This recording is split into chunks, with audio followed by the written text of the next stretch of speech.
It's officially 6:26. Yeah, right, exactly. Right. That must mean it's 6. All right. Let's get started with the Transportation Advisory Board meeting of March 11th at 6 o'clock. Let's do a roll call, please. Chair Lehner. Here. Board Member Wicklund. Here. Vice Chair McKee-Burrows. Yeah. Board Member McInerney. Here. Board Member Kim. Here.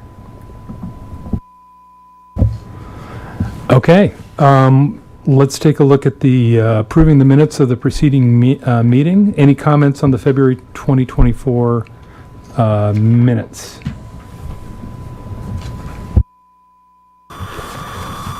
I have just a few minor comments on minutes page 2, line 22. I think it should read Tebow Properties owns, not runs. On minutes page 4, line 30, BNSF, not DNS. And minutes page 10, line 38, our intention, not out intention. Not working? Gaffer tape. Is that what they call it? Gaffer.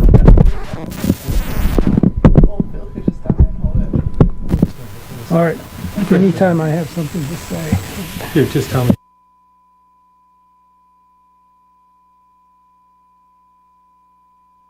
Any other comments? If we can get a motion to approve the minutes with those corrections.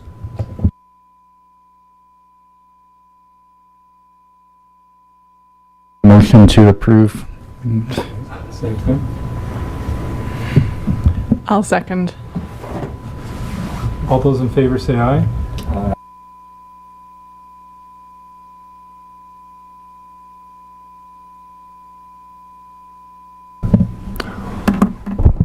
Yeah, we are. This is great. I'm Phil Greenwald, Transportation Planning Manager with the City of Longmont. Just to let you know, we have some quick communications. You'll see on your packet, I guess, there's a little handout at each one of your desks for the agenda for tonight. And one of the items is just to remind you that in April, we will be moving the TAB board meeting from the 8th to the 15th. So please don't show up here on the 8th. That would not be good. But we'll be here on the 15th doing our regular business. We're so busy we can't really cancel. So good for you all for keeping us going, and the work plan is pretty well filled up. So wanted to let you know that. A little update on microtransit. You may have heard in the news. I think there's a story dropping today. Actually, it's just came in. We just received $1 million from congressionally directed spending. It was kind of a long shot, but we thought we'd just apply and see what happened. So we applied for some money, and looks like even with all the turbulent things going on in the federal government these days, that the Congress will pass that, or has passed it, and it's now on the president's desk for signature. So once that happens, that money will start flowing directly to Longmont. They used to be called earmarks, and I think that was a problem with a lot of people to call those earmarks. But they are the idea about earmarking dollars directly to your district. And so I think a lot of different people saw that benefit, and so we're going to be recipients of that as well. So that's exciting news. So that goes with the $1 million that we have from the partnership program from RTD, and then we budgeted about $648,000. So it gives us a pretty good starting point anyway for microtransit. So we really wanted to try to be as successful as possible early on, and so that people will become early adopters. So we'll see how that goes. Also on your desk tonight is the handout that we had for the recent Amtrak demo train or special train that came through town on Thursday.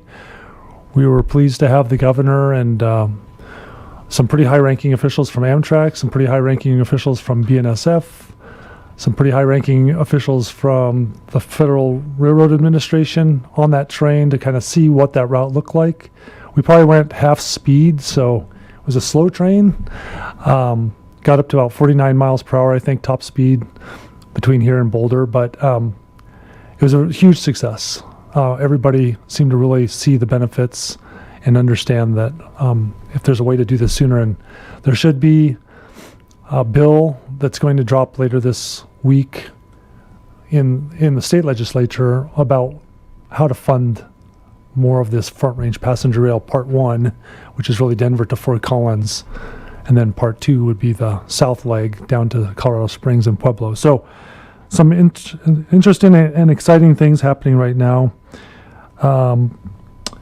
We also wanted to just let you know one last thing is that, well, not one last thing, but before we do our last thing, I just want to make sure you're aware that in tonight's agenda, we need to move info item A, 6A, the US 287 Vision Zero Safety and Mobility Study recommendations to our action items. So we'd like to ask you for action on that tonight. And if that's okay with the chair, we just wanted to check in and make sure we can make that change.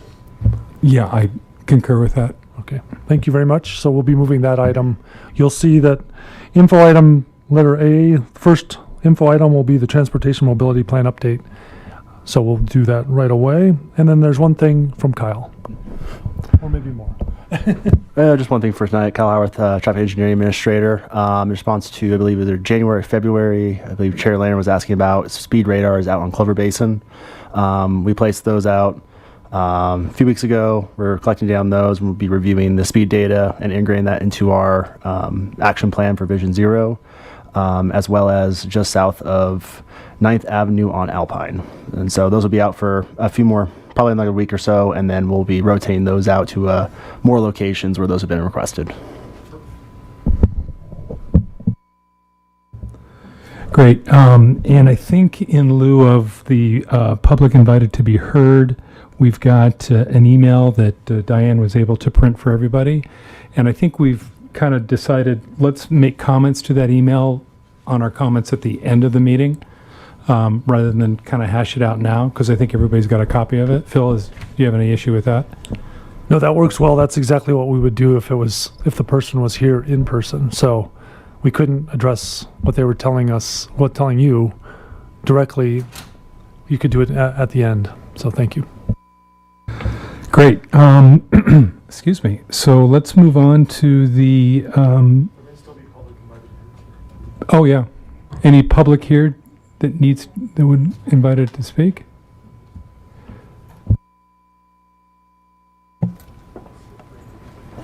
We're doing 5 minutes. Oh, we allow 5 minutes for the board? Wow. Thank you for hearing me, Transportation Advisory Board. My name is Diane Christ. I just wanted to remark about the Amtrak pulling into Longmont. I just wanted to remark on how well Jim and Kyle and their staff cordoned everything off, got in with the key personnel there to make sure everything ran smoothly, and our own Phil Greenwald rode the train from Denver all the way here. I have a good picture I'm going to send to you, Phil, of you stepping off the train. I think that, it just in looking on the internet, that was the first time we had passenger train in Longmont since Roosevelt pulled in to do his politicking. So that was fairly impressive and important. And feels like maybe we may eventually have rail here coming through Longmont. So, woohoo! All the other counselors are at National League of Cities, so I'm filling in just to take notes and share what's going on in the board arena. So, anyway, thank you for all that you do, and I'll try to represent everything I hear here at our study session. All right, thank you so much.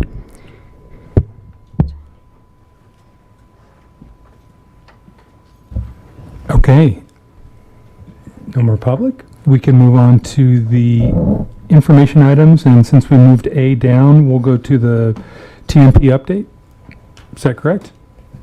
I think so.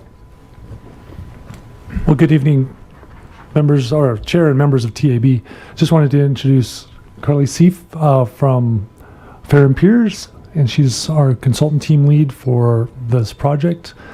And we're very excited to have her explain a little bit kind of where we're at and where we're going. So thank you very much. Thanks, Carly.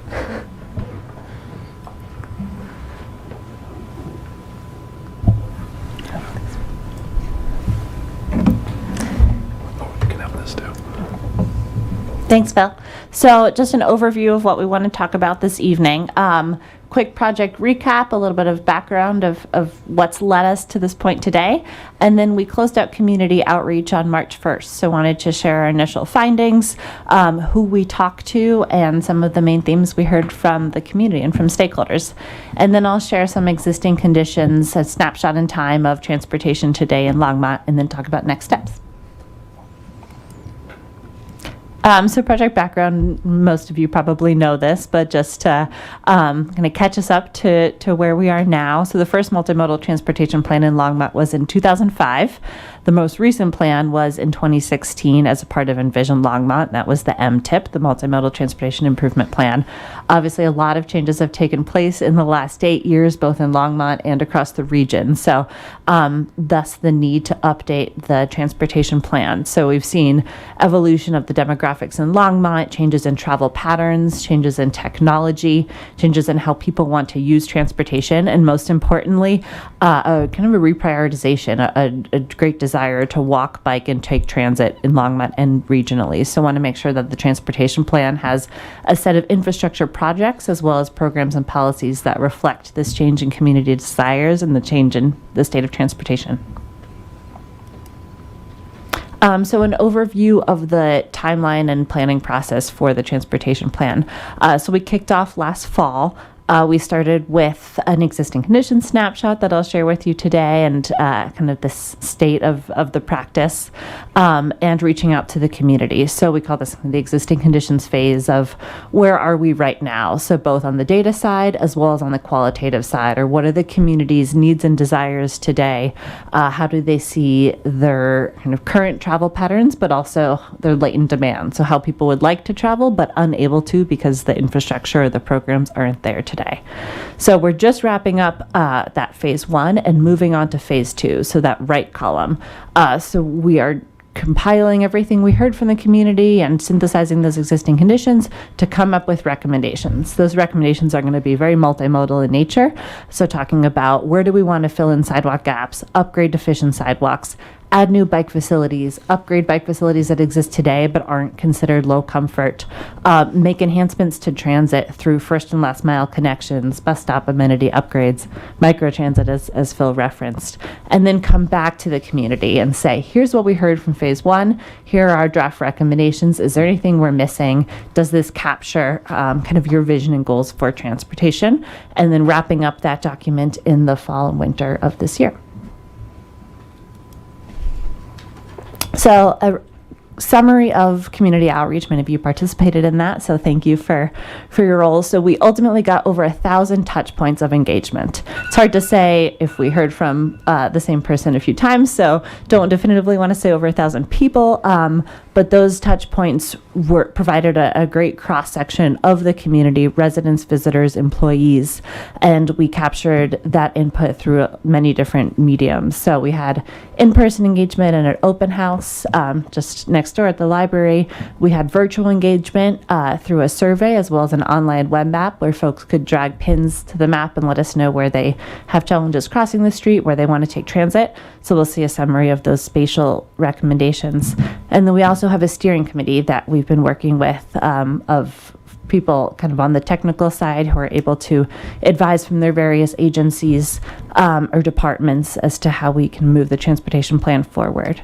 So the goal of this phase 1 of outreach, as I mentioned, is to make sure that all of the existing conditions data is correct. We're filling in the gaps in that quantitative data with qualitative data. So where we don't capture volumes, we're understanding where people want to travel. Latent demand's a really great example of that. And then being able to inform those recommendations, kind of set the stage. So and then one more piece that we're taking kind of focused outreach to specific groups. So Center for People with Disabilities is a great example. We went to the Economic Summit to talk to employers, large employers who really understand what are the barriers to recruiting or to getting employees in Longmont. We're speaking to the Latino Chamber of Commerce, as well as obviously various boards and commissions, the ECAT as well, equity group, representing folks who are monolingual Spanish speakers, lower income populations. We were at Bike to Work Day. So those who we didn't hear from the general public, making focused outreach over the next month or two. So the spatial comments we got in that online map, I think there were, go back to that pie chart, in the 200 range, we got over 400 survey comments. So you can see it broadly covers the city. Each different color represents a different mode. So we have breakdown of those heat maps by mode as well to understand those locations where we're hearing specific challenges. But to just show you the heat map of all comments, unsurprisingly, downtown is a big cluster, as well as the larger intersections of Ken Pratt, where we've got kind of multi-lane, higher speed intersections with sometimes complex geometries. On Pace, some of the commercial nodes there, as well as near McIntosh Lake. So not a surprising kind of array of spatial comments, but this will be really crucial as we start to dig into recommendations. And then when we move to prioritization of those recommendations, we'll be bringing community input back in to make sure that we kind of prioritize locations where there's the most community support. So a breakdown of who we heard from. You can see here kind of an accurate representation of Longmont. There are some missing groups or some underrepresented groups that we're making sure to reach out to, but just to show that we're looking at the demographic breakdown of who we heard from to see who we did not hear from, make concerted efforts to reach out to those groups. So some of the responses to the 409 survey responses, most folks who responded drive alone. This mode split is also reflective of Longmont, but we want to hear from the community of folks who are walking and biking more. So it's a lot of our focus group outreach over the spring and summer. So we asked folks for each mode, what is your biggest challenge for that mode? So for people walking and rolling in Longmont, crosswalks and sidewalks are the biggest gaps. So that'll be a focus of our recommendations for pedestrians. And then for biking and scooting, kind of this general comment of people don't feel safe biking or rolling. A lot about trails too, where people want to see gaps in trails completed, access to trails improved, crossings of trails to become lower stress. And then on the transit side, making sure that coverage is addressed. So a point-to-point microtransit service or more on-demand microtransit service really addresses the most common response that we heard here, and then frequency of transit as well. And then concerns about driving is congestion. So this is something that, as we draft our vision and goals, framing what the vision is for driving in Longmont and how we use transportation demand management and build up the multimodal network to shift trips from driving and provide alternative options is going to be a key way to address this concern. And it's interesting, going back the second response is there are no challenges in driving in Longmont, which is interesting too. And then prioritization. So starting to think about what's most important, limited funds in the city, opportunities to find additional resources, but given the current funds, where do we want to prioritize investment? So the most popular responses focused on biking, connectivity and comfortable options, and then third is improving traffic flow and congestion. We had a lot of open-ended responses as well, so just wanted to capture some of those that weren't in the multiple choice. Speeding, a lot of conversation about enforcement, increased enforcement, inclusivity of all modes, so reinforcing the vision of this effort before we kicked off, which is prioritizing walking, biking, and transit. And so really consistent community feedback about creating a multimodal plan and a multimodal vision for Longmont. Jumping into existing conditions. So we collected streetlight data, which uses connected vehicle data to understand where are people coming from and going to. We split that data into two pieces. We looked at regional travel patterns, those who are coming to Longmont from outside of Longmont, where are they coming from? And then we looked at local travel patterns of those traveling within Longmont, what are their origins and destinations. So a snapshot of those regional travel patterns, we're seeing the thickness of the lines on the left, that a lot of folks are coming up the 119 corridor, coming from Boulder, a lot of people coming south from Larimer County, and then a lot of people coming from the northern part of Weld County as well are probably the most common destinations. We split up destinations to the south into a number of different kind of sub areas. So those lines are a little bit thinner based off how we broke out those geographies, but interesting to note that the southern destinations are less frequent. And then we looked at the destinations in Longmont for those regional trips. So this was a little bit surprising that the North Main and South Main zones are lower on the destinations. Together, they make up less than a quarter of those regional trips. The most common destination for trips coming from outside Longmont are to the southeast and the southwest. Those geometries or those zones are a little bit bigger. There are a lot of regional destinations in there as well, but something that we're breaking down because the streetlight data we use just as vehicle data. So these regional trips are likely being made on transit or in a vehicle, but wanting to think about walking and biking trips as well, especially when we look at local travel patterns. So out of all of the trips being made, 70% of trips start and end in Longmont. So a lot of short trips. We're seeing a lot of those trips being driving. So a really great opportunity to shift these short trips to walking or biking. Yep, exactly. So 77, over 3/4 of them are between 1 and 5 miles, which we consider to be kind of within a bike shed. And then 11% less than 1 mile considered to be within a walk shed. And then you can see on the right, the thickness of the arrows reflective of those origin destination patterns. So again, North Main and South Main didn't come up. We think kind of getting some bicycle and pedestrian big data to better understand those travel patterns will help us. Can I ask a quick question? Yeah. That 11%, is that part of the 77 or is that in addition to? Great question. I think that's in addition to, because we framed it between 1 and 5. So it's Okay. quite a high percent So that are 88. less than 5 when you sum those together. Okay, so 88 is less than 5 miles. Yeah, and Longmont's not that big, so. But so I've got a map of each mode. So for the roadway network, we're showing speed here. Pretty intuitive that the arterials are going to be your higher speed streets and also have higher volumes. And then we looked at travel speeds. So got some great data from the City of Longmont on speeds during the peak hour and speeds during the off-peak hour. So the lightest pink shows the difference. So you can see which corridors in some have the most congestion. And so this is by speed. So kind of start to see that it's pretty similar in both directions on most corridors. The 66 eastbound has the biggest difference in peak and off-peak speeds, Ken Pratt westbound, but not too dissimilar across these arterials. Bicycle network, so we mapped the bike facilities.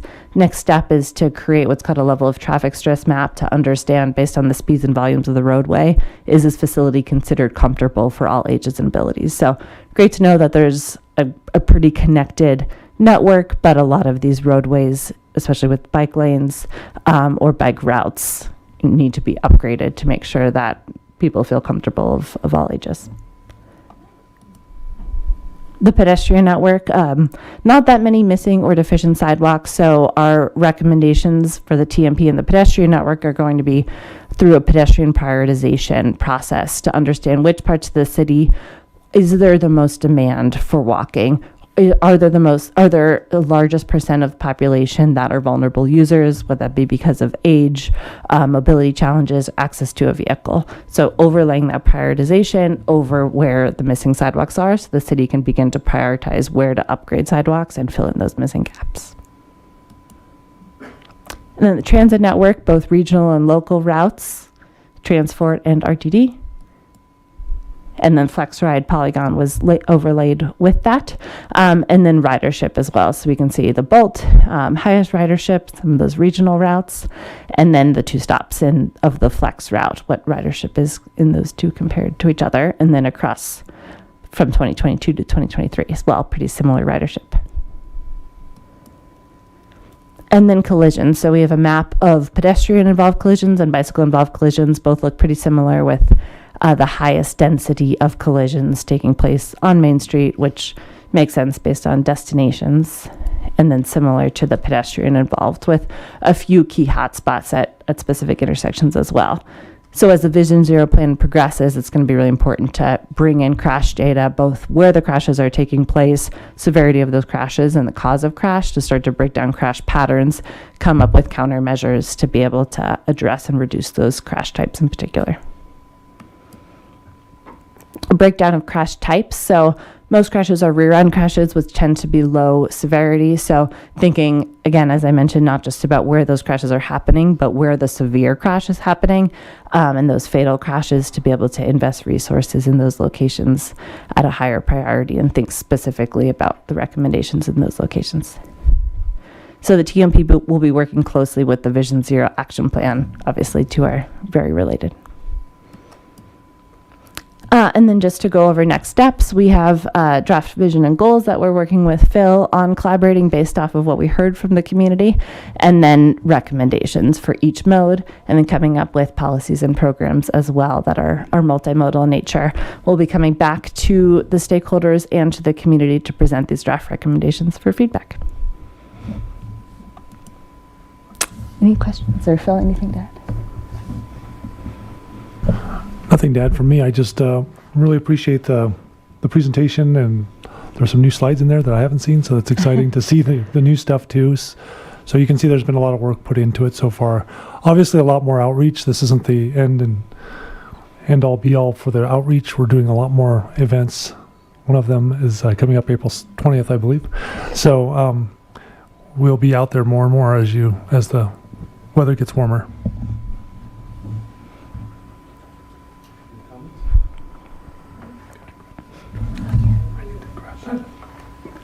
Why don't we start? Taylor, if you have any comments? I don't really have a comment. I'm excited for this process. The one question is because kind of at the beginning of the presentation, we focused on Envision Longmont, and a comprehensive plan kind of gets reviewed every 10 years or so. How does that then transform itself into the TMP, but then also looking into the future? Is this a 10-year process that we're looking at, or I like to think of it as ongoing, and we're constantly learning and improving. So just any comment on that? And communities generally tend to update their transportation master plan every 5 to 10 years, depending on how rapidly changes have taken place. Phil, I don't know. No worries. How the comprehensive plan, the timing for the next update to the comprehensive plan. They're often TMP and comprehensive plan done together, but also not always the case. Sorry to leave you, Carly. That was no worries. that was not correct. That was impolite. But I did want to just say that usually they are done at the same time. You're correct, but this time we did have to take them apart because we felt like the comprehensive plan and the land use pieces really they have an amendment process, and so those go through amendments as needed for the land use piece of it, but we don't amend the transportation component, so that's why we felt like we needed to do this one more recently. And if there's other parts of that question that I missed, feel free to restate them and I'll answer them better, hopefully. No, you got it. Thank you.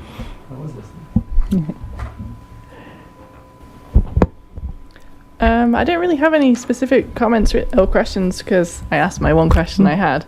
The data is pretty interesting. I'm not very surprised by it, just from my experience of traveling around Longmont. But it's nice to see that you kind of collected the data that I'm kind of see all the time. So that was good to see.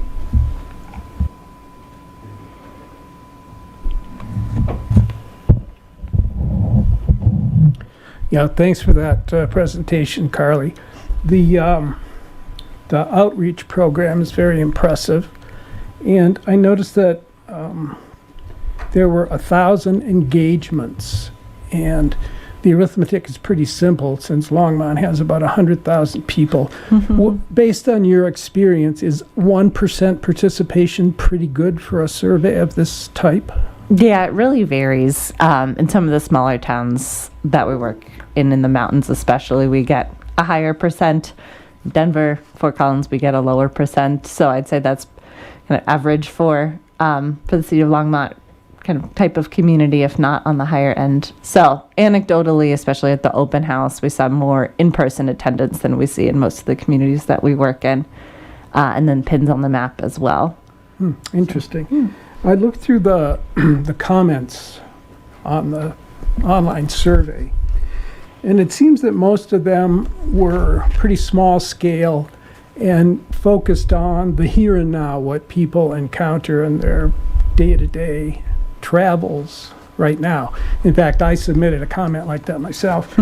But it seems like planning is about looking forward and thinking about the future. So I'm wondering if there's some sort of way for big picture or futuristic concepts to be included in the TMP, and if so, where would they come from?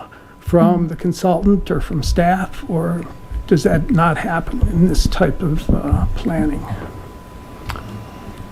Well, I think it's a combination of both. We listen to the consultant, and they have some ideas with what they've seen in other cities that have worked or might be something we need to consider. We did talk earlier about the train piece.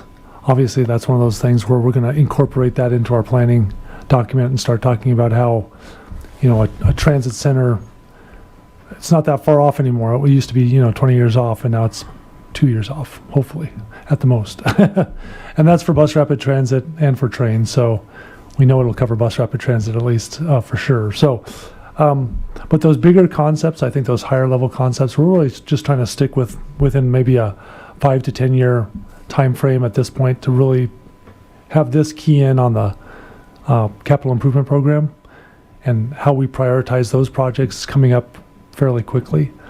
So that was the purpose of what we're doing here. We still have that longer range piece that's part of the MTIP that we talked about, that's part of the Envision Longmont process. So that has a lot of that bigger vision piece, and we'll probably keep a lot of that as we move forward with this plan, unless we hear differently from the public and from the different boards and commissions that there's a bigger target out there or some higher level of thought that we need to start taking on. But we're assuming that a lot of that's still in place for the longer range piece, but for the 5 to 10 year range, we really want to start zeroing in on projects that are going to start addressing the vulnerable population issue and flip the idea of always doing kind of, what's best for the automobile or the roadway user in an automobile, a single occupant vehicle, and to kind of flip that as the bottom priority, because that's what we're hearing from all our policy folks, including this board, that you want to talk about the pedestrians first, bicycles, transit riders, and maybe there's a freight component after that, or, well, obviously the transit component, the freight, and then maybe single occupant vehicles. So we're at least changing the narrative a little bit, but I don't think that gets to your longer range piece. But if we hear things, or if you have ideas of what we should be looking at, let us know, and we'll see how we can incorporate those. Yeah, I was just wondering if there would be a scenario planning type part of this plan. I've heard stories about cities that were completely surprised by scooters appearing on their streets overnight, things like that. And it got me to wondering if, say, within 2 years, if fully autonomous vehicles became ubiquitous, would Longmont have a downtown parking and curb management strategy or plan in place to handle that? Or what if it became possible and there was a demand for Vance Brand Airport to be an air taxi hub, or for the airport to be a drone package delivery center? Could this plan accommodate that, or do we only react to things and say, well, we'll address it in the next plan? Well, all those things we have talked about as part of the planning process, so we are talking about them at least. We'll see at what level they enter into the plan, but I think that we're really thinking about, especially the dynamic curb piece of that, where you really need to rethink your curb space, especially along Main Street here, where we have a lot of places that it's getting more and more difficult to get into them as for ADA access.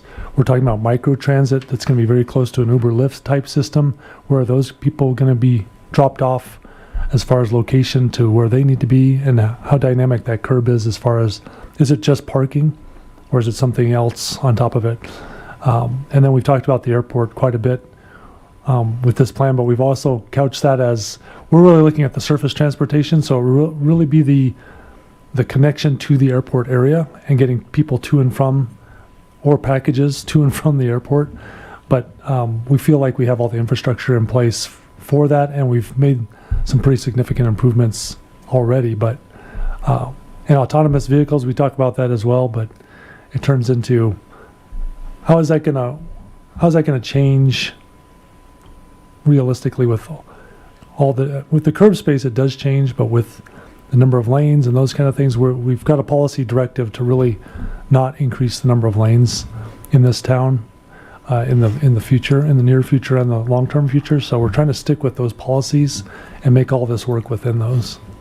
And there'll be an emerging mobility section that will talk about these changes and trends of travel patterns, what we anticipate to come in the next 5 years, knowing that you don't update this plan every year. So how can we make sure it doesn't go stale, and kind of setting Longmont up for success in the next few years to come? So there are a lot of great policies that you can start to think about putting in place in advance of autonomous vehicles to kind of set the community up for success, and the roadmap for kind of related to greenhouse gas emissions as well, so fleet electrification, and so a lot of things as we look forward into changing technologies in transportation, how to kind of create that foundation for Longmont. Okay, great. I'm happy to hear that staff and the consultant team are kind of looking out into the future.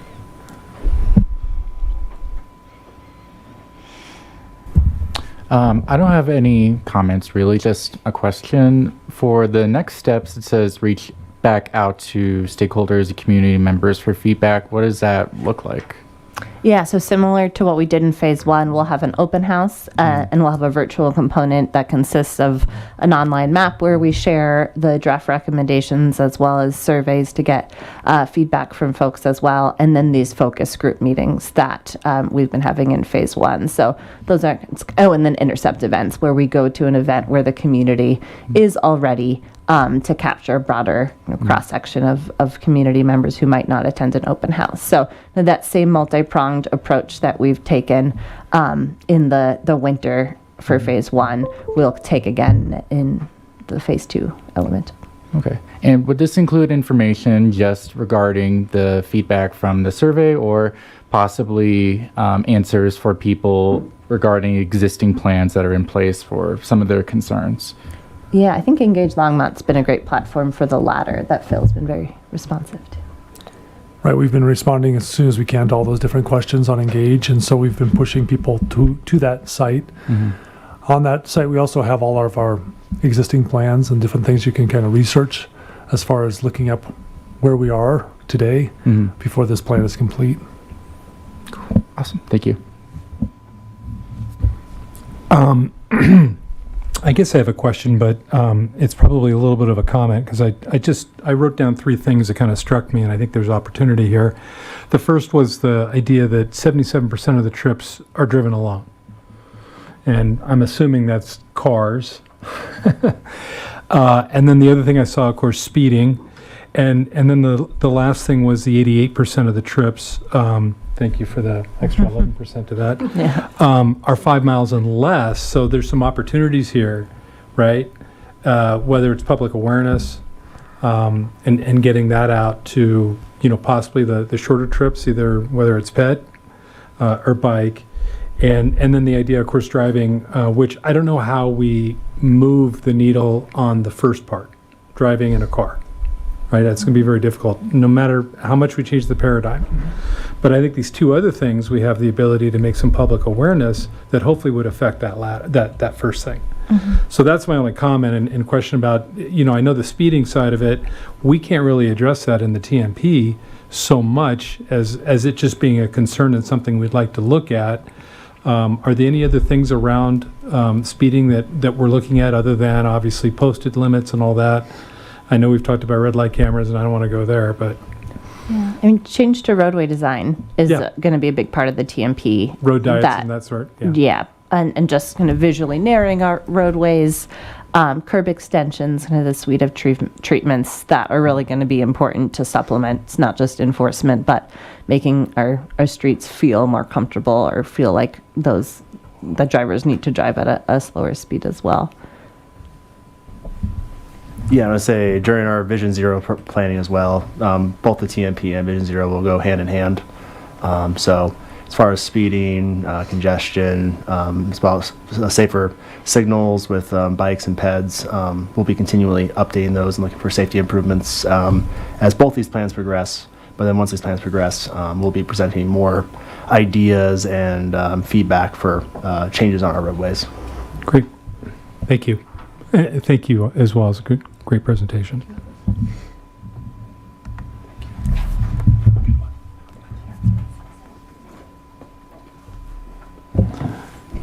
Phil, any more information items? No more information items from us, but we'd like to move into the action section. Yeah, That's the been 287. revised. Yeah. So to start off, I just wanted to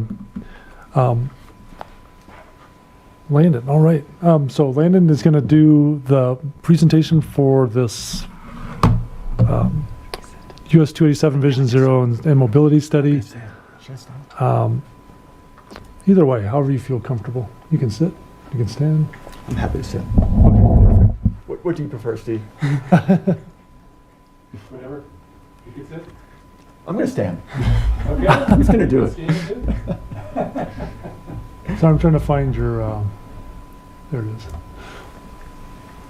So the push button thing should work at this point. Maybe not. Or maybe this works. Yep. Yeah, that's the way to go. Okay, good. Thanks, Phil.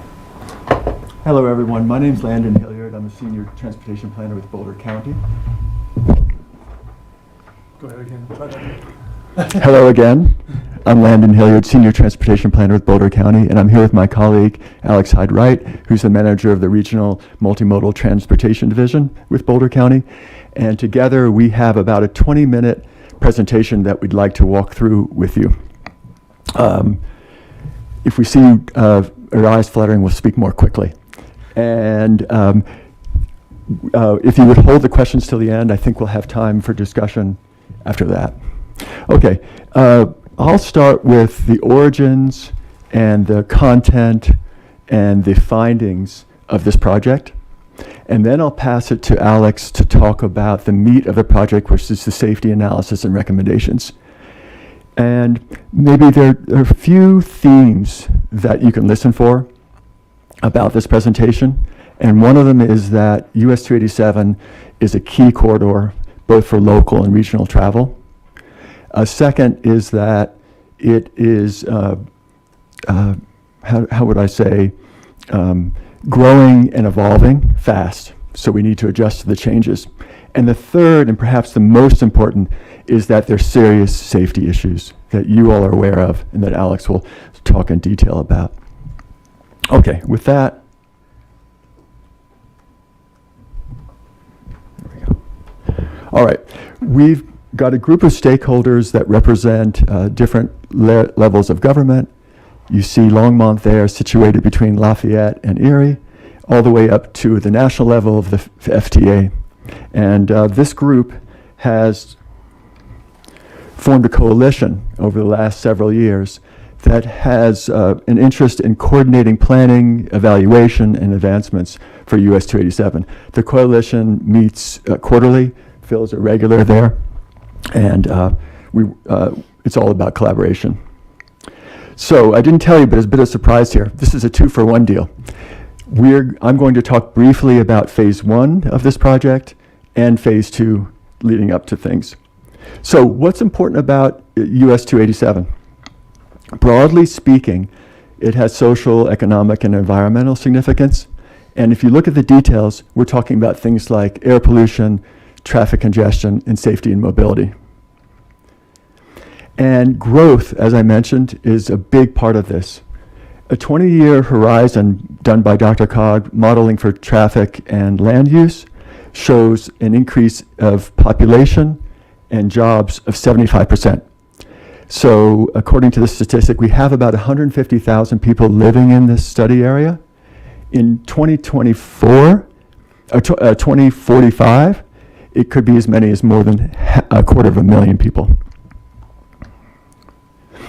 About 10 years ago, RTD led a study called the Northwest Area Mobility Study, goes for NAMS as short.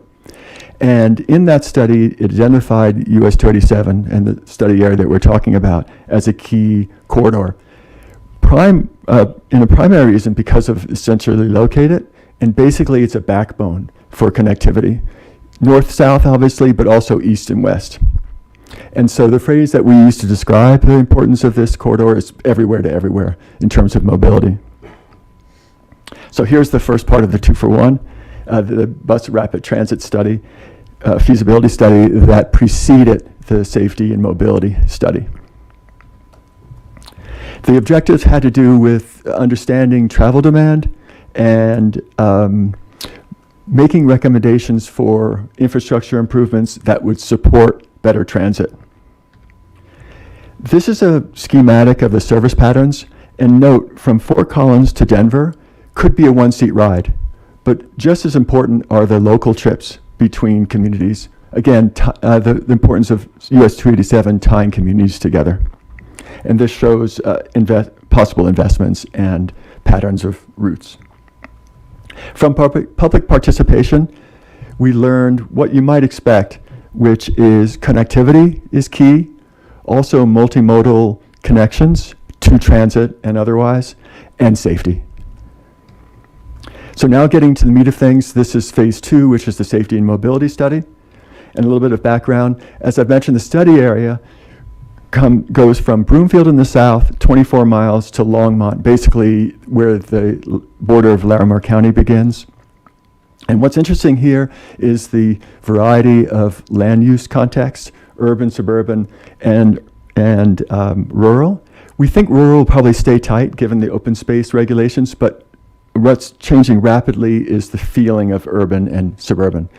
A few years ago, DRCOG identified this as a high injury corridor and a critical corridor. It took about 15 months to complete the study, and in December 2023, we posted a final report on the Boulder County website, and that's the basis of which Alex and I are talking to you about tonight. That study, again, is available, all 2,000 plus pages of the appendix too, if you'd like details. For public participation, we use a variety of methods, and it went as extensively as possible. So online pinpoint maps, online surveys, and then focused outreach. However, we did have one setback where a postcard sent to residents along the corridor in the old-fashioned US mail had a 0% return. So when we go back to the drawing board, we're going to think closely about public participation and how to gather more information. That's not to say that we didn't pick up valuable information, but that's just was one of the hiccups. The results from the public participation confirm what we thought, which is safety stands out. Also important are the first and final mile connections to transit, improving intersections in a way to reduce traffic congestion, and then moving into the interest in having a walk-bike path that's separated and comfortable for people for local trips and longer commuting. So to wit, a walk-bike path survey was introduced. Though almost everybody uses the automobile as a primary mode of transportation, there was interest in using the facilities if they were safe and comfortable. So about 3/4 of the 60 people would use the bicycling facilities if they were appropriate. This initiated a feasibility study, and this is a map that's not meant for you to read closely. It's just for you to understand the extent of what we're doing, which basically is an inventory of existing conditions over future conditions, including bus rapid transit locations and a walk-bike path alignment.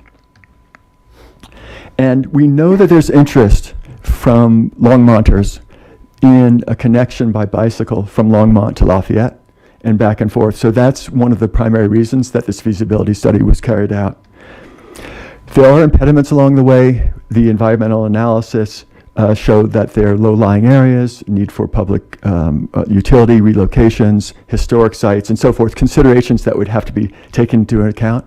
In the end, the alignment on the west side of US 287 between Longmont and Lafayette was the chosen placement for that walk-bike path. Of course, there's much more work to be done in the walk-bike path area for planning, design, and funding. However, because we think that there's a low impact environmentally, it's likely to miss the environmental assessment, which causes a great deal of extra work. So again, that was just an overview of phase one, the BRT feasibility study, and an introduction to set the stage for Alex to talk about the Vision Zero safety and mobility study, which he will do now. And I'll sit down. Thank you for your time. Which one advances? That's what I've been using. Thank you, Landon. My name is Alex Hydrate. I'm the Regional Multimodal Planning Division Manager for Boulder County, and I'm going to talk about the safety analysis and recommendations that we identified as part of this study. So as Landon said, the US 287 corridor is a dangerous roadway. I think every jurisdiction that's ever looked at this corridor has identified more or less that same high-level conclusion, whether that was the Boulder County study, the City of Longmont, or the Denver Regional Council of Governments as part of their regional plan. I'm not going to read all the statistics, but US 287 stands out in all of Boulder County for the number of serious injury and fatal crashes. And unfortunately, this problem is only getting worse. So this plan is both a set of recommendations as well as a call to action and underscoring the urgency of the work ahead of us. For the crash analysis, we looked in detail at the different segments of US 287. As Landon alluded to, the land use context varies, and we have truly rural, suburban, and urban adjacent land use context. And so we divided the US 287 corridor into a number of segments according to their adjacent land use. Just showing an overview of the crashes along the intersection crashes along the corridor. And then in addition to all crashes, we also looked at bike ped crashes. And the purpose of these three images is just to highlight that the vast majority of bicycle and pedestrian crashes on the 287 corridor occur within the City of Longmont, which is the most urban of all the land use contexts in our study area. Looking at the safety analysis, our consultant used a software system called Diaxis that looks at the different crash trends. And the screenshot is just to show how one of those crash types was identified. So that red box down near the bottom identifies an approach turn crash probability that those types of crashes are overrepresented at the particular location that this report is for. And so for all that analysis, we distilled the existing conditions down into a number of common crash types.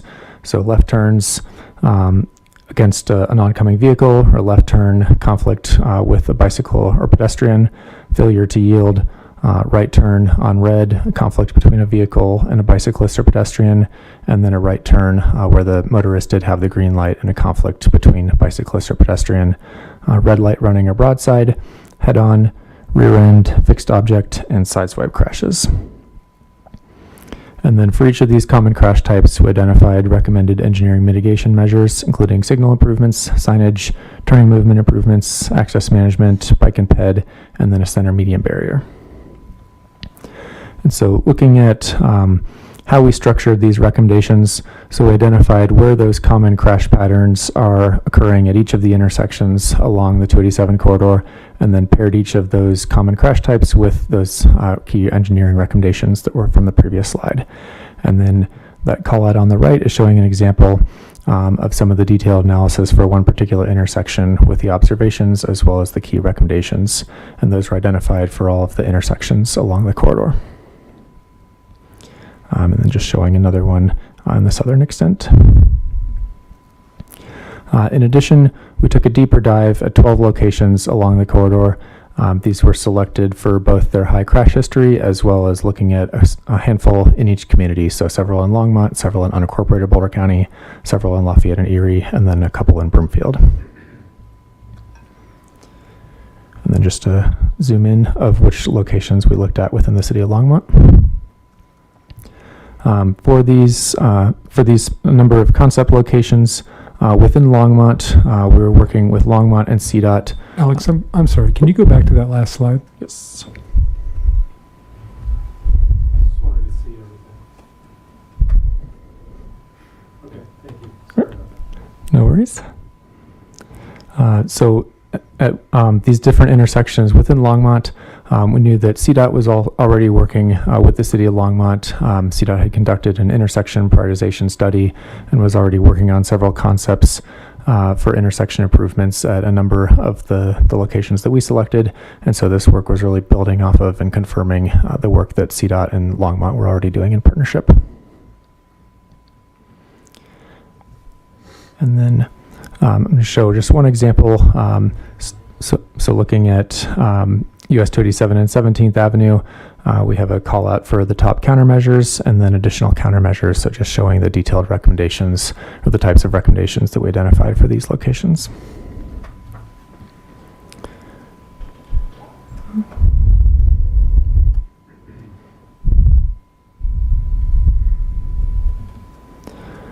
All right, next I'm going to talk about the center median barrier.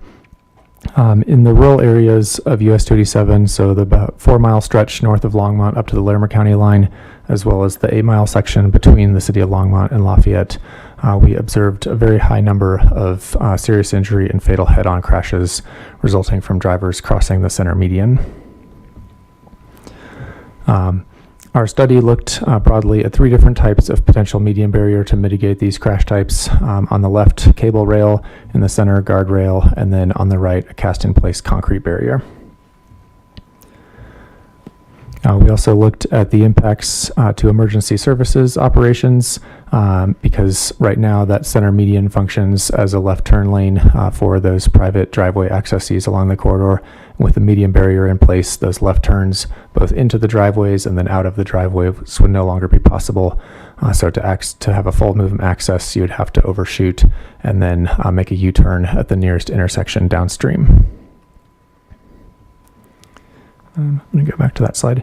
Our median barrier proposal is to have gaps in the barrier at all of the intersections in the rural areas, so both the signalized and the unsignalized intersections.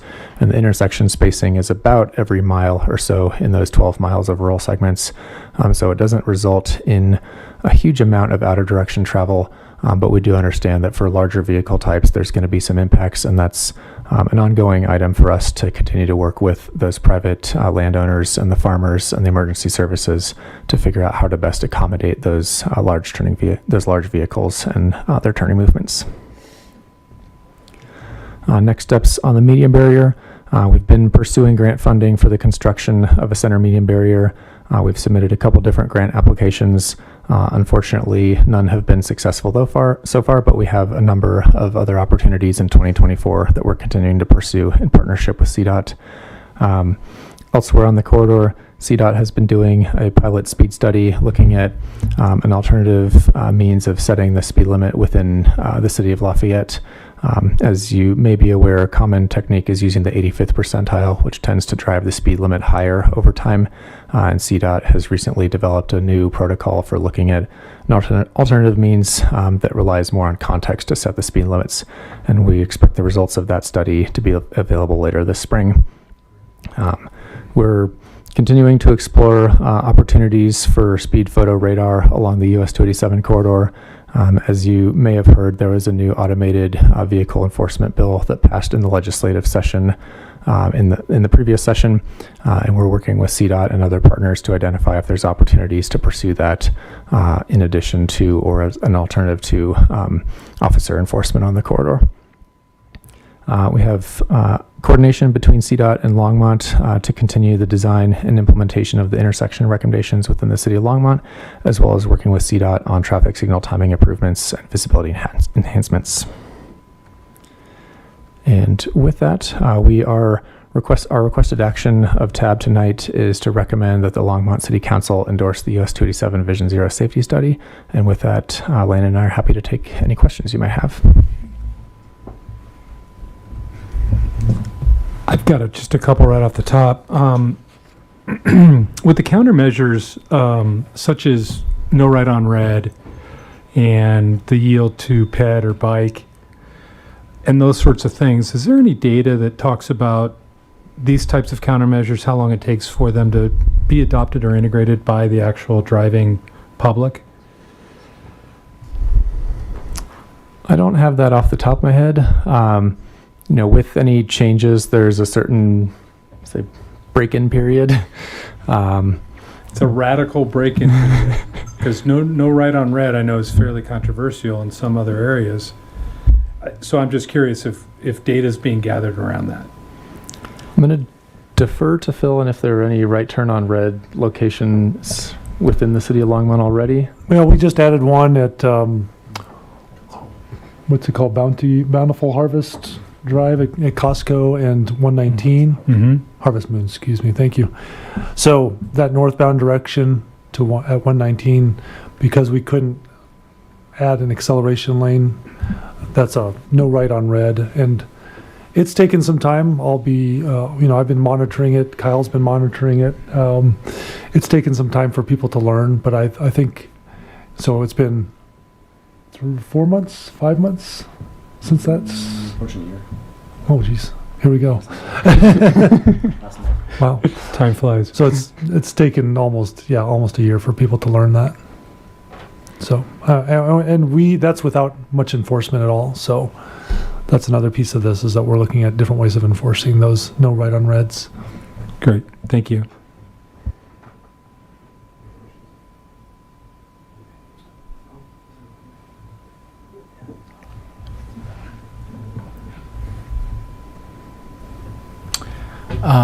Regarding center median barrier, you mentioned how it would be solid concrete.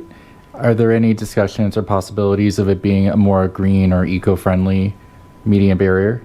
Something where it's not entirely solid, it's something where things can grow, or it's more open and more spacious to allow, some grass, possibly. So the three types of barrier, I'll skip back to that. The three types of barrier that we looked at within the study would all fit within the existing. It's about 14 or 15 feet wide, the striped median that currently functions as the two-way left turn lane. Mm-hmm. So none of the options that we looked at would have required expanding the median, because that drives a pretty costly expansion of concrete if you're adding more pavement to the roadway. And with the number of contributing factors going into those head-on crashes, I don't have the breakdown in front of me, but it varies between drivers losing control on snow and ice, texting, distracted, drowsy, drunk, drugs, and I'm probably forgetting a couple.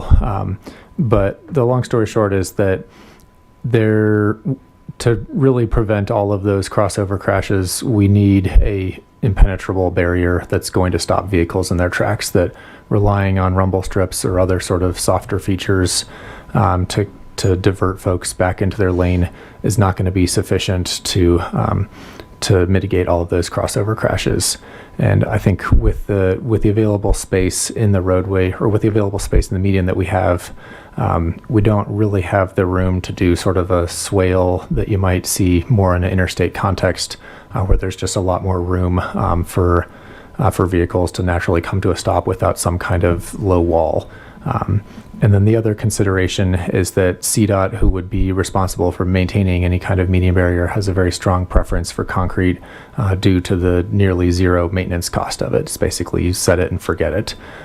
Whereas with the cable rail and guardrail, it's cheaper initially, but there is an ongoing maintenance consideration because after drivers hit it, it has to go out and be fixed for it to maintain its effectiveness. Additionally, costs are a huge factor in this.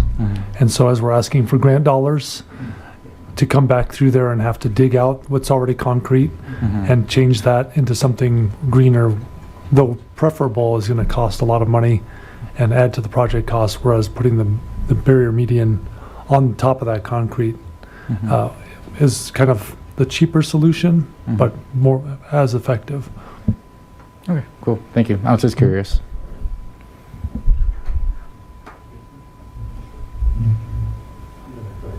Oh, sorry. Thanks for the presentation. It's a very impressive study.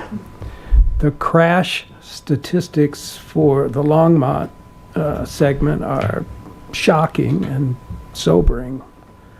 And I agree with you that no time is too soon to start addressing those safety issues.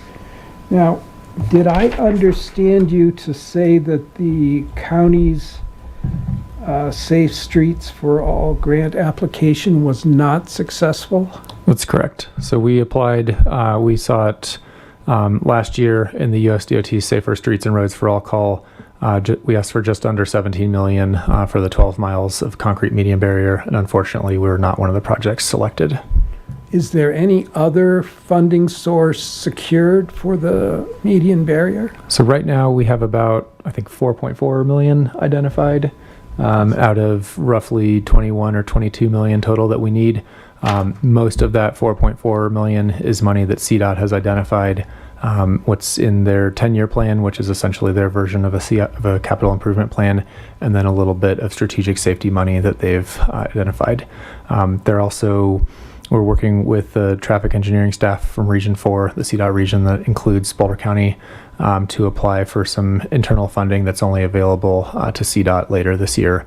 And so we're hopeful that in the remaining 9 months or so of 2024, that we've got a few more opportunities to pursue, some that are only available to the county, some that are only available for CDOT to apply to, some that we can both.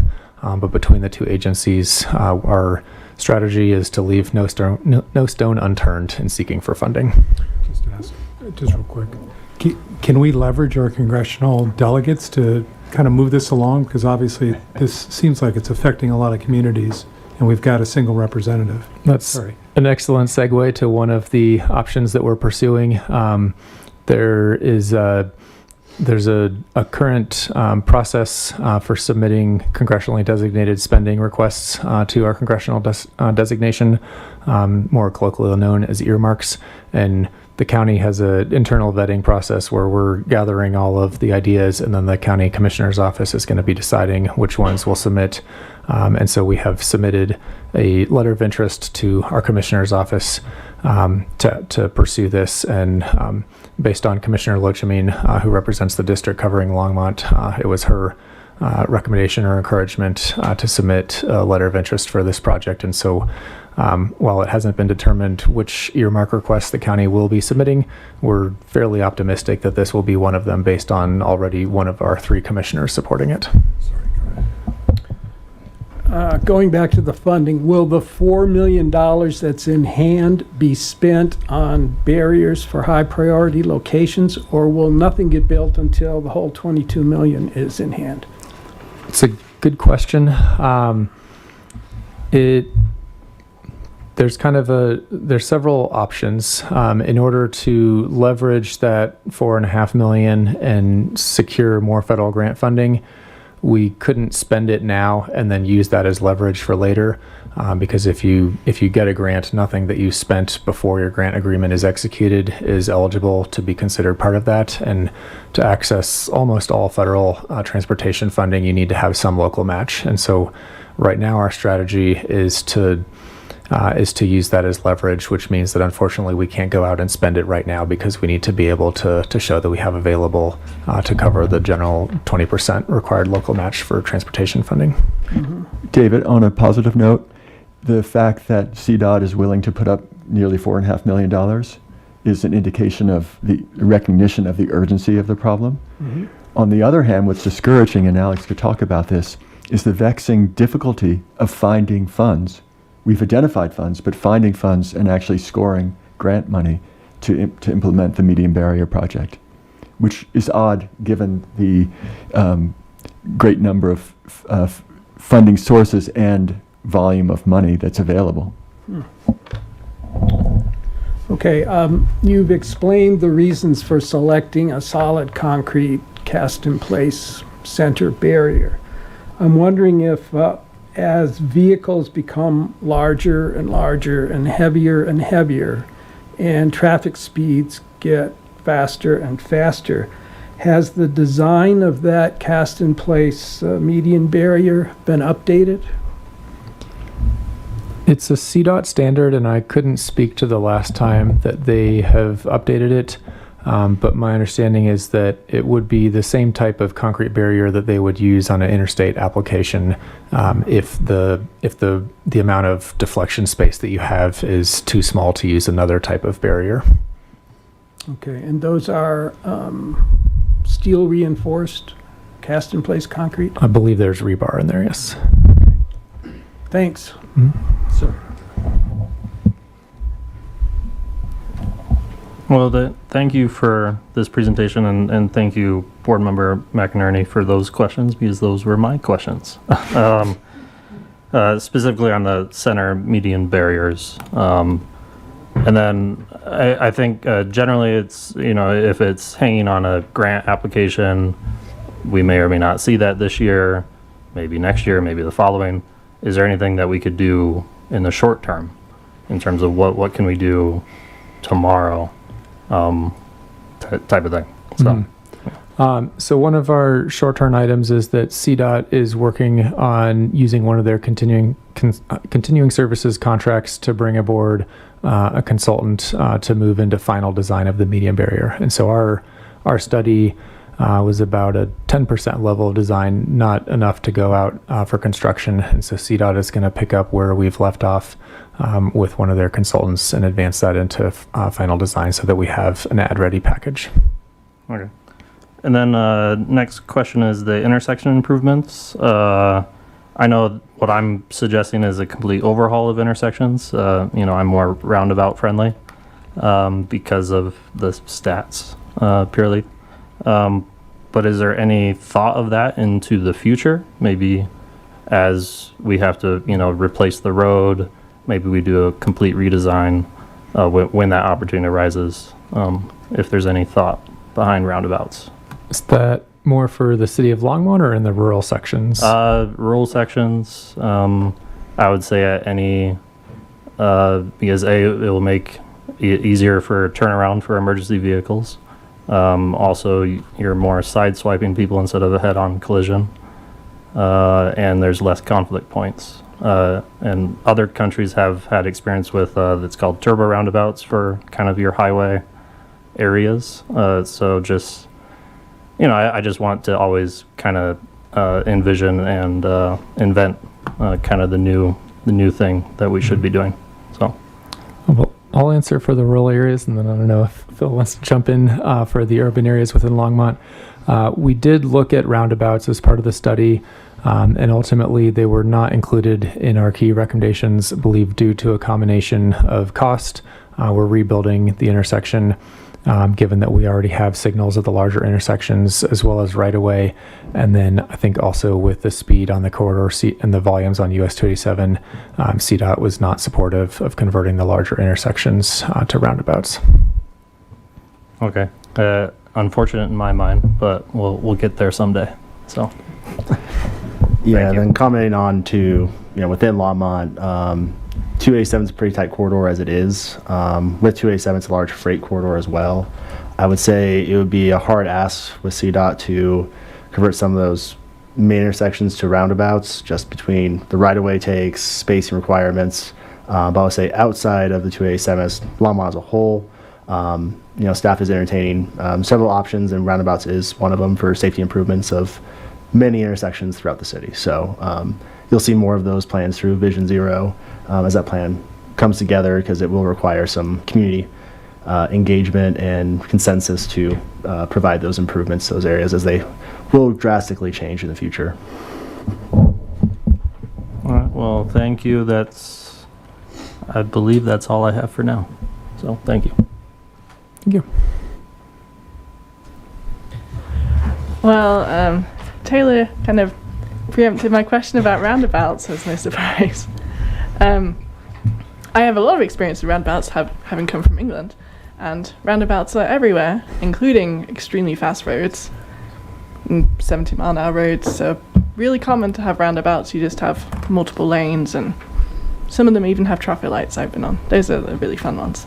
But I would love to see more roundabouts on the route, and I think just based on all the safety issues and the things that Taylor has nicely brought up, I would just want to second that. I would love to see roundabouts more considered, even within Longmont, but also on the rural areas, because safety is really important, as what we're talking about. My other question was, what's the next steps for BRT? So you did the presentation about BRT. What's the next step after where you are now? It's a challenging question. US 287, for lack of a better way of putting it, is sort of third in line with our NAMS corridors in terms of transit improvements. So first in line right now is Highway 119, the diagonal highway linking Longmont and Boulder. As you're probably aware, later this year, CDOT is going to be going to construction with several transit improvements, and then also a commuter bikeway linking Longmont and Boulder.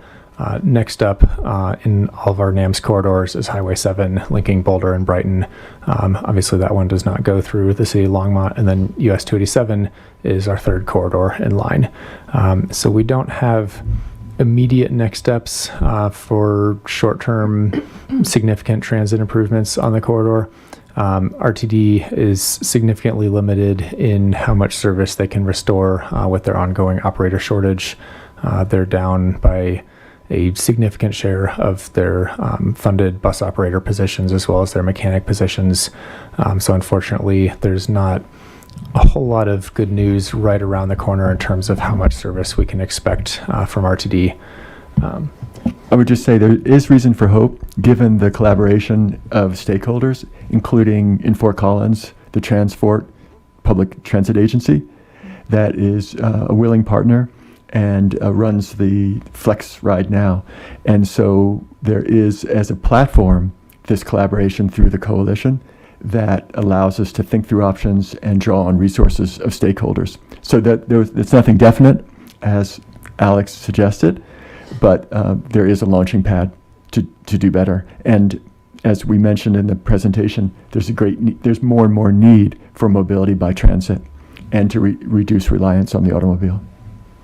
Another bright spot that wasn't really in play when the original Northwest Area Mobility Study was done back in 2014 is CDOT.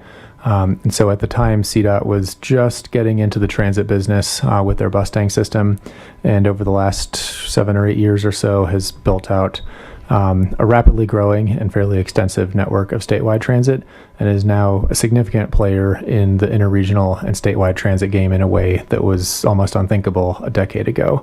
And so we don't know exactly what opportunities might lie with CDOT, but CDOT is on the cusp of an update to their 10-year plan, which is essentially their short-term transportation master plan for the state.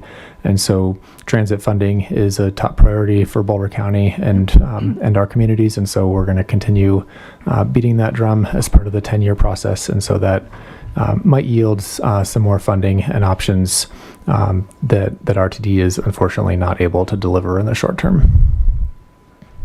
Okay, thank you for that very detailed answer. I would love to see more transit, of course, because I would want to use it all the time, but I'm forced to drive because it just takes too long to get anywhere. So my last question, because all my other questions have already been covered, is there was a lot of data in your presentation, I was just wondering if there's somewhere that we can go look at that information, because it wasn't in our packet, so I was just wondering if we can see that information, because there was lots of good information in there. Yeah, we have a website on the county's website that has the full report as well as an executive summary, and then appendices A through H, I believe, a significant number of appendices, and covering all manner of topics that we looked at, and we can share that, I think, through Phil. We did include it with your packet, so the website was the attachment piece. So that was the link. So sorry if that wasn't evident. Oh, okay. I didn't spot that. And our website has both the Phase 1 bus rapid transit study as well as the Phase 2 safety study. Okay, thank you.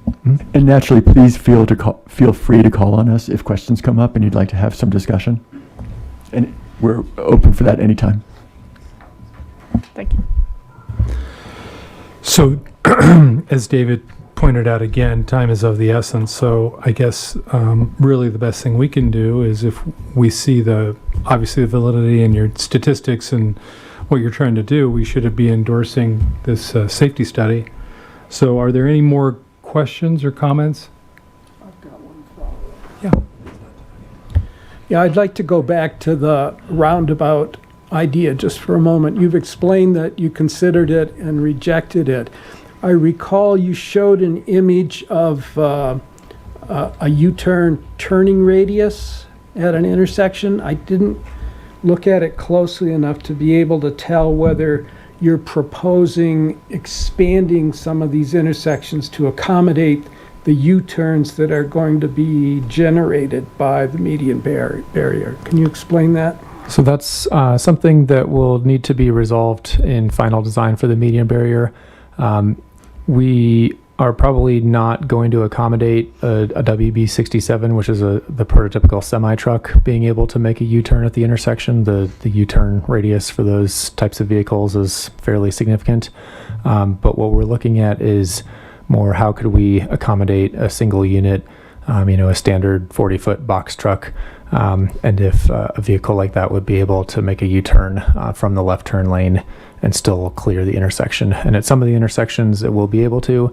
Some of the intersections will likely require some modifications where the signal pole or something on the opposite side is in the way of the swept path. And so there'll need to be some changes there to be able to accommodate those. Okay, thanks. And David, just to follow up a bit, we've spoken to the emergency responder representatives, and evidently they use a kind of preemption system, I think it's called Opticon, to be able to switch the lights that can allow through movement or a U-turn movement. So as far as emergency vehicle access and mobility goes, we're covered there.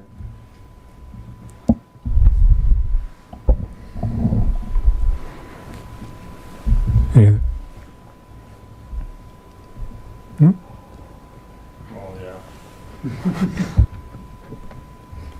If we could go back to that previous slide, the U-turn. Yep.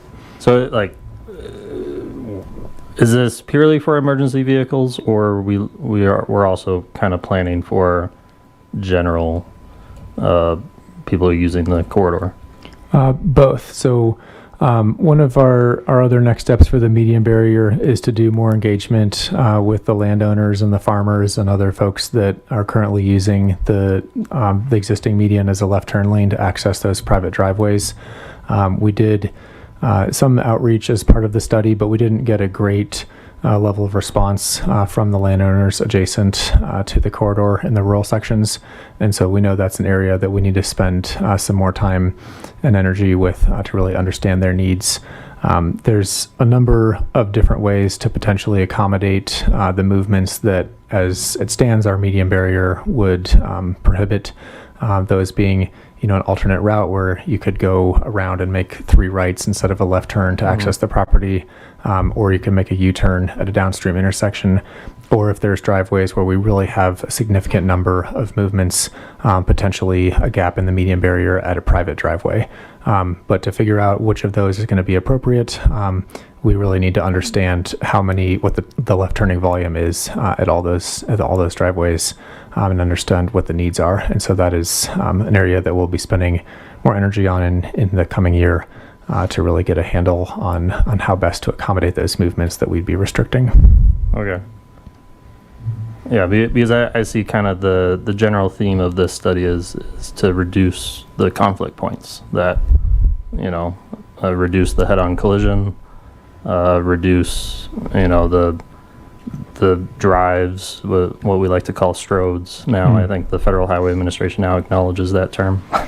I'm a little concerned about the U-turn philosophy here. I just think it might produce more conflict points. So maybe a light structure, maybe that's what fix it. But just a thought. So thank you. Okay. Thanks.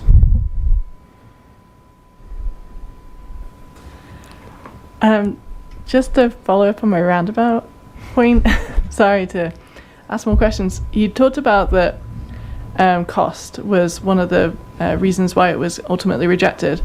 And I was wondering if the long-term costs, like, for example, the signalizing is an expense. How was that considered as one of the potential savings, not having to signalize an intersection because you have a roundabout instead? Was that one of the... maybe you don't know, but I was just curious. So in broad terms, I think our study proposes to leave the existing unsignalized intersections unsignalized. That we looked at, I think there might be one, maybe two that we're proposing to signalize, but for a number of the other intersections, we did evaluate those, and the study revealed that they're not really close to meeting one of the different signal warrants that CDOT would require to convert it to a signalized intersection. And so for most of the intersections that are already signalized, they would stay that way. And then for most of the unsignalized intersections, there wouldn't be a cost to signalize since we're not proposing to signalize them. Okay, that wasn't actually my question. Thank you. I was asking about, so if you did a intersection change to a roundabout, for example, you no longer have to pay to have those lights anymore running all the time. And there is a cost associated with that. Was that one of the costs that was considered as the pro point, that would no longer be a cost for that intersection because a roundabout doesn't require any electric? I am not sure off the top of my head if the maintenance and operations cost of the signal was factored into the roundabout consideration. Kyle, why don't you explain how much it costs to do a roundabout because of the right-of-way costs and those sorts of things that maybe we're not understanding? Yeah, so it could be a range. So it's kind of generally speaking for smaller, maybe 2 to 4 lane roadways. Might be talking somewhere in the range of $400,000 to $600,000 for a signal, for 4 approaches and all the equipment.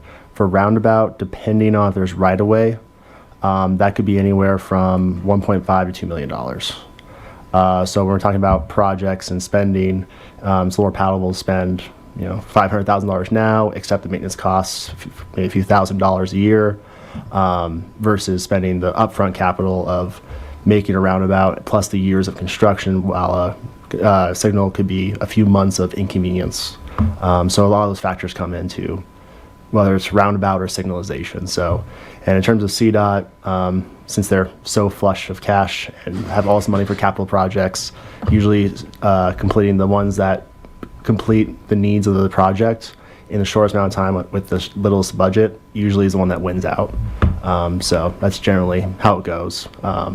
And so if there's any questions about that stuff, I'd be happy to answer a little more specifics. Does that help when compares to the cost of signalization versus roundabout? Yeah, I mean, it does, yeah. It's just, you're almost putting a price on the extra fatalities you might potentially have at that intersection for the cost of implementing it. And part of the weighing is if they spend, let's say this intersection, for example, this one would probably be upwards of $2+ million versus if they spent the money across the entire corridor, you're improving more sections of the roadway at once, so you're hitting more people versus this one area is the only one that's getting improvements. So you look at a lot of the crashes we've had on 287, a lot of them at different stretches of the road.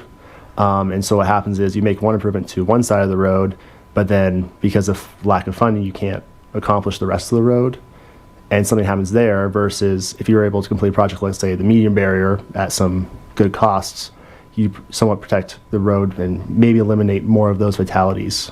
So unfortunately on the 287 corridor, especially in the rural areas, it's not so much at a single point, it's the entire segment that needs to be addressed because the randomness of where those crashes occur are pretty evident from the locations versus when we look at our signalization, we know where those happen because those happen at the intersections. So we make those really big improvements at the intersections. So hope I answered your question on that one. Yeah, sorry to keep driving. It's just, yeah, the safety differences is pretty considerable between the two, so thank you.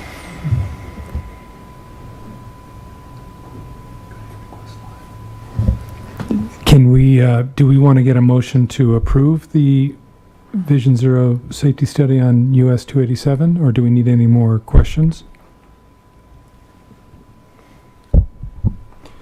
I'll move that the board recommend to council that the 287 Vision Zero safety study be adopted, endorsed by City of Longmont. Do I have a second? I'll second that. All those in favor say aye.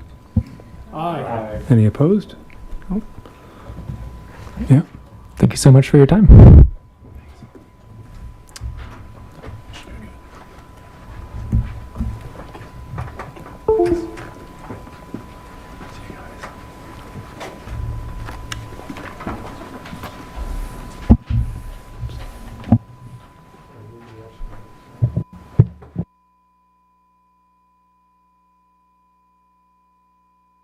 Excuse me? Sorry. No, I was just going to say that was our action item. Since we moved that down, we can move to number 8 if that, and we can discuss the email comments on this.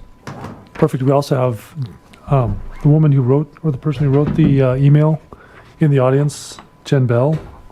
And so if the chair sees fit, you could reopen the public invited to be heard and have her speak to that. As common with all our public invited to be heard, we do a 5-minute maximum length on that. Yeah. I'm just wondering, since we've all have a copy of it, I would prefer to get our comments, actually, if that's okay with Ms. Bell, or if you'd like to speak and add additional commentary to this, that's fine as well. If you don't mind, I have a few thoughts after listening to the meeting. Okay. Yeah.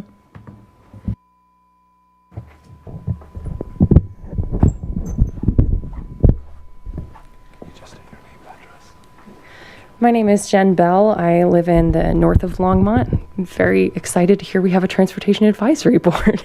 Honestly, did not realize that until yesterday.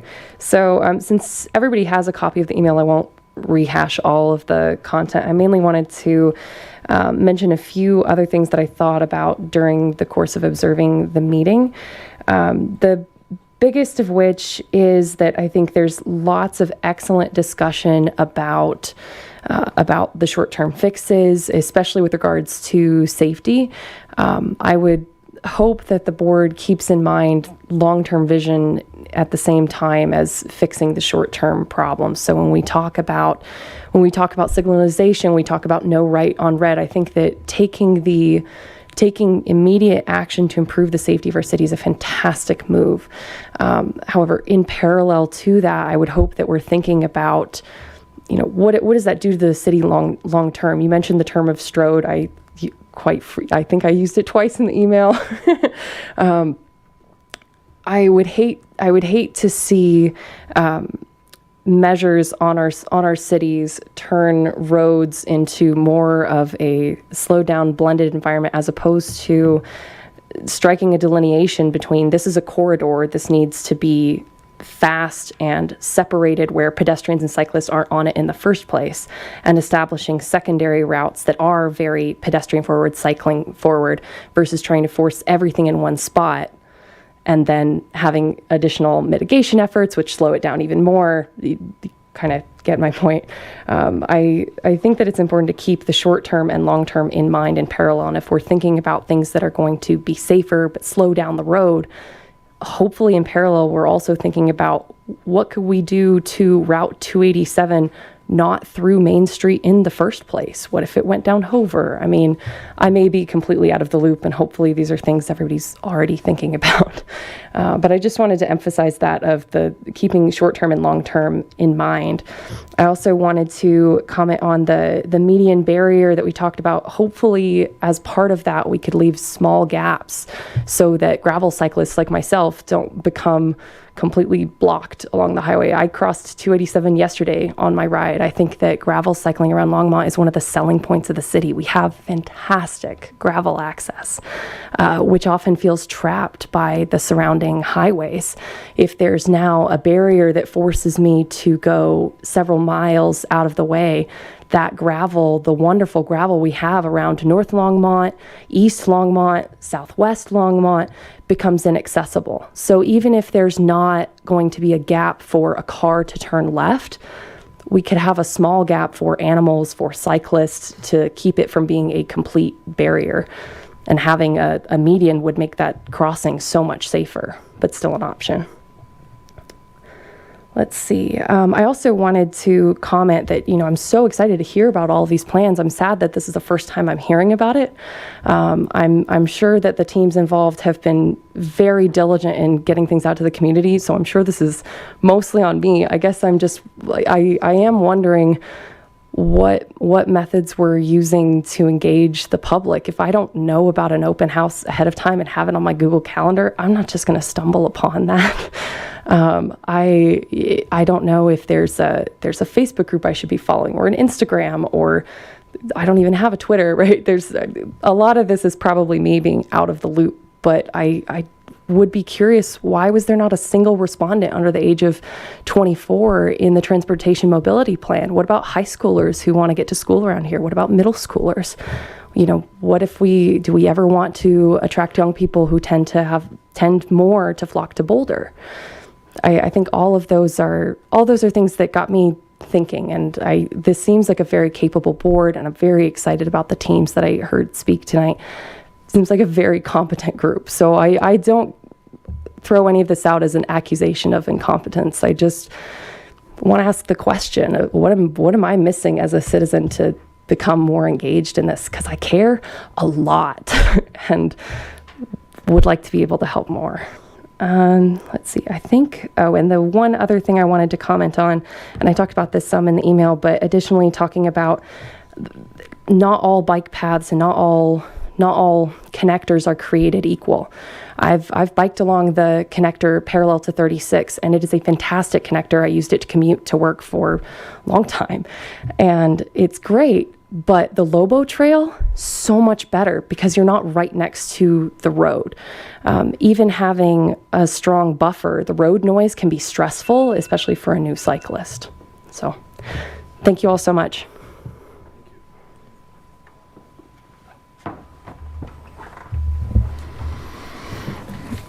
Okay, so I think what we had talked about is we'll move to our comments, and if anybody would like to address the email and these additional comments, I think would be appropriate now. And I'll just start, Taylor, with you. Well, first off, for the two presentations, thank you. You all did a great job. And now, the other two left. Yeah. As I say that, I realize that. Yeah. And then also for the public comments, thank you, Jennifer. I would recommend, keeping tabs on the TMP and the process. You could even, because obviously it sounds like avid cyclists, so there's also a bike issues committee you could join. That I would email Ben Ortiz to join on the mailing list. He's front row to talk to him. So, but yeah, just You know, and the BIC, I'm a member of BIC. There's two of us here that are members. We're working on some exciting things, and I think generally the city is working on very exciting things, and that's why I'm here, because I want a better future. So, but thank you for your comments, and it was a great meeting today. Thanks.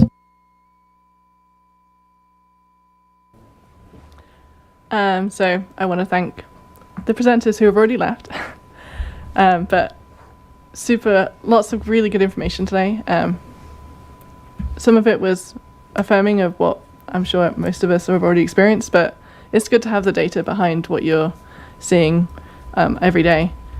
As regards to your comments, Ms. Val, I am a only cyclist. I only cycle in Longmont. It's my primary form of transportation here, and I only drive when I really have to. So I have noticed all of the things that you talked about, and I feel the same way as you do for most of the way. I am part of the Bicycle Issues Committee, as Taylor said, and I strongly recommend, if you really want to be more engaged with bicycling here in Longmont and have your say on where the city is moving, on which paths are being connected and how those connections are going to look like, definitely consider joining, because that's the conversations we're having as part of that committee, as well as, attending TAB as well, because we talk about bicycling almost every time, so mainly because I'm here. Okay, thanks.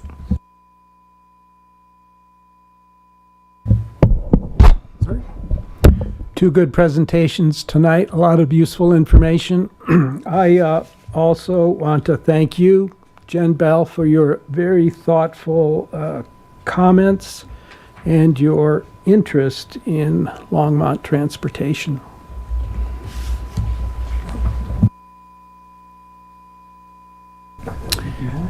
Yes, to echo what everyone's already said, very informative presentations. I did learn a lot tonight. And to comment on the email, I want to express that I resonated with it a lot, because for me, I like walking pretty much everywhere. I live over at the corner of 3rd and Ken Pratt, those apartments over there. So that's a lot of new development happening. And when I first joined TAB, that's like the one thing I wanted to learn about what's happening around me, like what can I do? And I learned that for County Line, that the new Sandstorm Marketplace that's being developed right now next to Walmart, they will be turning that into a crosswalk.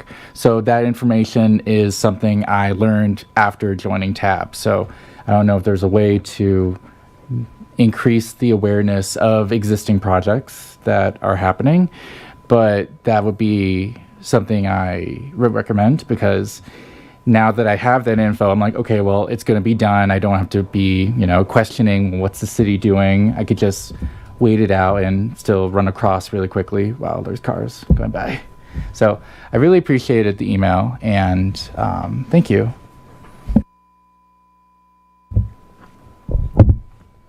Say it again. Great presentations by our guests who have left. Again, Ms. Feld, great email. I think what's interesting is we touched on a lot of these kind of items within the discussion on the TMP, as well as with the safety study. And I guess the one thing that always comes to light for me when we talk about safety dollars and safety in dollars is the challenges, as Kyle mentioned, was we have an entire project that we're trying to make safe for everybody. So putting all the money into a single improvement versus making sure that we do it for the whole thing is much like all the projects that we're trying to either endorse or look at. And I think that's just a challenge, and it's a weighing of, yes, would it be nice to have a gap between the concrete barrier for animals and cyclists, but is that, something that CDOT can't do, nor will they endorse? It's not part of their standard. It's just this balancing act of money versus, payoff. And unfortunately, you're right. Until Vision Zero, safety wasn't as much the consideration, where I think we have kind of flipped that script a little bit. So Engage Longmont is a great site to go to for projects, right? We would have had the crosswalk on Engage Longmont. Is that right, Phil? that Board Member Kim mentioned? That's actually a little different spot, but we do have our current developments that you can go to and look at all the current developments for the city. Engage Longmont's a great place for the Vision Zero and the Transportation Mobility Plan. We also do a lot of advertising on, you have to, it's best to subscribe, but on Instagram, Facebook, and X are all places that if you just type in City of Longmont and start following the City of Longmont, you'll see all these different chances to engage with, whether it's Next Light, whether it's a certain transportation project, or if it's planning. So there's a bunch of different things out there. If it's the library, even it's different aspects, but it's a great place to get that information. And then I guess the last thing I would say in regards to all this is that if you are passionate about something like cycling and what have you, let your friends and neighbors know as well. And because the more that know about this, the more conversation that could be had, the better it could be for everybody. So thank you, everybody, for a good meeting tonight. Items for the upcoming agenda.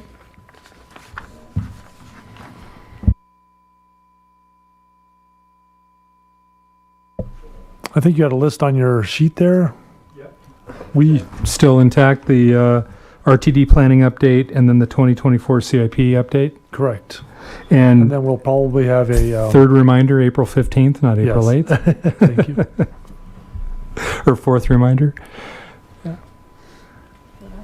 Great. also plan on, we have some parking code amendments that we might be talking about as well. We're changing the parking code to maximums, not minimums, in a lot of different areas, but we're also changing some of the multifamily minimums. It's the last place where we're talking about minimums is multifamily and single family, but single family is pretty easy, but we'll just let you know about those. We'd like you to see them before council, but we're gonna see about timing on that first. So we'll let you know.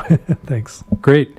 Okay, with that, I need a motion to adjourn. He's quick to the trigger, right? Motion to adjourn tonight's meeting. I'll second. All those in favor? Aye. Aye. Opposed? No? Great. Thank you. Have a good night.